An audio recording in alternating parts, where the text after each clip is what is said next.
समसामयिक अनुभवों से देखें, अभी वर्तमान में जो देश में चल रहा है, आप मीडिया को देखिए, मीडिया में सत्यनिष्ठा का पूर्ण अभाव हमें देखने को मिलता है। मीडिया के कुछ ही पक्ष हैं जो आपको सत्यनिष्ठ मिलेंगे, कुछ बिंदुवार पक्ष, ठीक है। बहुत सारे ऐसे पक्ष हैं जो पूर्वाग्रह से प्रेरित हैं, जो पहले से ही उन्होंने पूर्वाग्रह परसेप्शंस क्रिएट कर रखे हैं कि सरकार यदि कोई काम करती है तो उसमें कोई गलती हो ही नहीं सकती।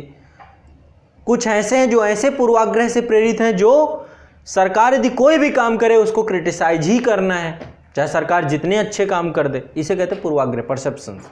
पहले से ही मन में बना के रखा है कि कोई भी काम आएगा तो सरकार का क्रिटिसाइज करना है, कोई भी काम यदि सरकार अच्छा करेगी तो क्रिटिसाइज करेंगे, यदि सरकार ने कुछ भी किया चाहे वो कितना भी बुरा, जैसे पेट्रोल के प्राइस बढ़ रहे हैं, है ना, बढ़ रहे हैं नहीं बढ़ रहे हैं, इसको लेकर के अभी इस समय देख रहे हैं देश में बड़े स्तर पे हर जगह पे लोग जो है वीडियोस बना रहे हैं, लोग विरोध प्रदर्शन भी किया जा रहा है इस पे व्यापक स्तर पे।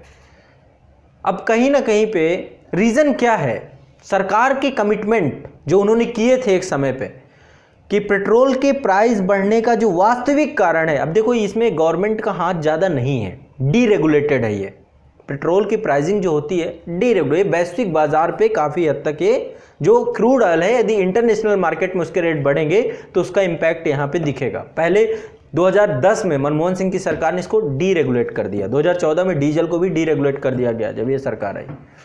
क्योंकि पहले क्या होता था, सरकार एक नियंत्रण रखती थी, इसके मूल्यों को सरकार बनाती थी, तो होता क्या था कि सरकार के ऊपर एक दबाव रहता था कि भाई इस मूल्य को कम ज़्यादा आपको करना है ना। सरकार को, लोगों को ये लगता था कि सरकारी मूल्य घटा बढ़ा है, सरकार ने फिर इसको बाजार की शक्ति को सौंप दिया कि डिमांड एंड सप्लाई जो होगी वो इसको रेगुलेट करेगी, जो कि आप पूंजीवाद में ज़्यादातर देखते हैं। अब आज देखिए क्यों बढ़ रहा है पेट्रोल का प्राइस, यदि आप इसके तथ्य में जाएं, फैक्ट में जाएं, तो इसमें सबसे बड़ा कारण है टैक्स। आप देखेंगे राजस्थान रीजन पे जाइए, राजस्थान जैसे मैं लास्ट टाइम पे अभी गया था तो मैं खुद आश्चर्यचकित था कि मैं दिल्ली में जहाँ 74 या 75 रुपए का पेट्रोल भरवाता था वहाँ पे मैंने 93-94 रुपए का पेट्रोल भराया। और जैसे जैसे हम हरियाणा की तरफ बढ़ते रहते हैं पेट्रोल के दाम घटते जाते हैं। क्यों? हर एक स्टेट का अपना खुद का टैक्सेशन सिस्टम है। जब से जीएसटी आया आपको पता है, अल्कोहल हो गया, पेट्रोलियम पदार्थ हो गया, यही कुछ राज्यों के पास बचा है जो टैक्स का वसूलने का एक जरिया है। कोविड के बाद कहानी आपको पता है कि हो क्या गई है।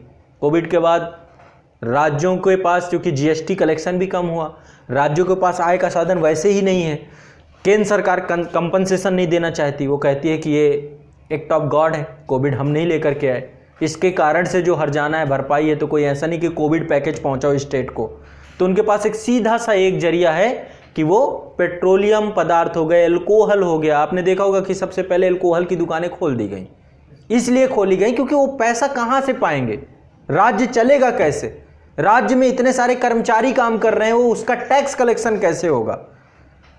लेकिन दबाव अल्टीमेट किस पे पड़ रहा है? आम नागरिक पे। राज्य यदि टैक्स ले रहा, आप देखें यदि पेट्रोलियम पदार्थों पे जो टैक्स जाता है लगभग 60% हिस्सा टैक्स का जा रहा है, 60% हिस्सा टैक्स का है उसमें, ऑयल रेट का, ऑयल प्राइस का नहीं है, राज्य वसूल रहा है आपसे। तो ओवरऑल देखा जाए तो ये तो फिर वही बात हो गई कि आपने डीरेगुलेट कर दिया लेकिन उसमें ज़्यादातर पैसा आपका टैक्सेशन पे ही जा रहा है। तो डीरेगुलेट जैसा हुआ क्या, आप चाहें तो टैक्स कम कर दे तो रेट घट जाएंगे उसके, कौन सी बड़ी बात है। और अब धीरे धीरे क्या हो रहा है कि जैसे आपने कोविड में देखा डिमांड कम हो गई थी पेट्रोलियम पदार्थ की। डिमांड क्यों? क्योंकि जितने भी आपके जो एयर था या रोडवेज थे या फिर सब बंद हो गए थे, ठीक है, डिमांड अचानक से कमी है। अब जैसे जैसे पूरे विश्व में वैक्सीनेशन हो रहा है, लोग फिर से निकल रहे हैं, तो अब उसकी डिमांड बढ़ी है। और जो ओपेक कंट्रियां हैं उनको भी उसका घाटा पड़ा, जहाँ पे पेट्रोलियम पदार्थ निकलता है वो भी बिल्कुल डिमांड कम हो जाना, तो उनको तो अब वो धीरे धीरे क्रूड ऑयल के प्राइसेस बढ़ रहे हैं, बहुत तेज़ी से बढ़ रहे हैं और उसका इम्पैक्ट दिख रहा है। भारत जैसे देश में आप देखें तो लोगों की पर कैपिटा इनकम बहुत ज़्यादा नहीं है। हम लोगों की पर कैपिटा इनकम कितनी है देखें तो कोई भारत एकमात्र देश नहीं है जहाँ पे 100 रुपये लीटर पेट्रोल बिक रहा है। हांगकांग में 174 रुपये लीटर है पेट्रोल, जर्मनी में 119 रुपये लीटर है पेट्रोल, फ्रांस में 100 के पार वहाँ पर भी है, ये डेवलप्ड कंट्री है। जापान में 94 के आसपास है शायद मेरे ख्याल से।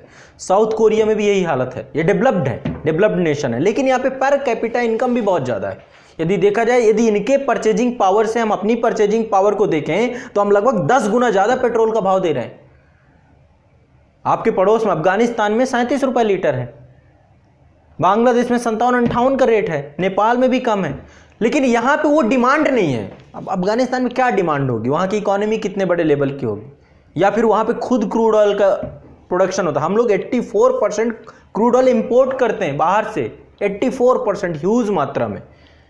सिर्फ 16% है जो अपने देश के आंतरिक, जो हमारे पास कुछ रिफाइनरीज हैं या जहां से निकलता है। तो कंडीशनिंग कुछ इस तरीके से बन चुकी है। सरकार के पास इसमें बहुत चैलेंजेस हैं। पहली बात, एक तो इंटीग्रिटी की कमी, सत्यनिष्ठा की कमी है शासन प्रशासन में, बिल्कुल खुला है ये। और सत्यनिष्ठा की कमी इसलिए कहा जाएगा क्योंकि जब चुनाव होते हैं तो चुनाव के टाइम पे बड़े बड़े वादे किए जाते हैं। तो ये क्या है, बड़े वादों के माध्यम से जो यहाँ की अनएजुकेटेड जनता है या जो एजुकेटेड भी हो गए हैं, प्रलोभन दे करके चुनाव जीतना नहीं माना जाएगा इसे। तो आपने प्रलोभन दे करके चुनाव तो जीत गए, लेकिन अल्टीमेट अब जब आप उन वादों को पूरा नहीं कर पाते हैं, और पूरा कब करेंगे, जब चुनाव नजदीक आएगा, है ना। अब खुद ही देखिए, अब पेट्रोल की ज्यादा कीमत देने का मतलब है आप राष्ट्र का योगदान कर रहे हैं। बहुत बढ़िया बात है। नए तरीके, नए टूल्स, नए शब्दों का प्रयोग किए भी राष्ट्रवाद से जोड़ा जा रहा है, नेशनलिज्म से जोड़ा जा रहा है, लोग खुश हो रहे हैं। और एक चीज और देखिए, जो लोग इसके विरोध में बोल रहे हैं उनके ऊपर कार्रवाई भी हो रही है। आप लोग उनका नाम जानते हो, श्याम रंगीला को जानते हैं आप लोग? कोई कौन है?